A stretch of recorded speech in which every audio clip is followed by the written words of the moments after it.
Most people think to themselves when they purchase a car that this is what they're getting because they're purchasing it brand new, though nothing could be further from the truth.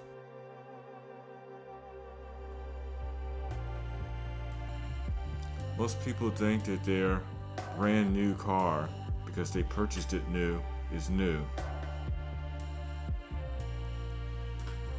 There's a reason why we give our clients these things.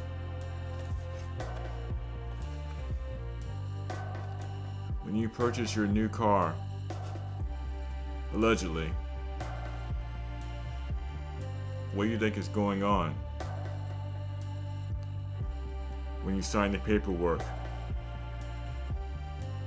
your brand new car that has already been run through the automatic wash and towel dried by dirty towels is most likely being run through the automatic wash again because that's what they do.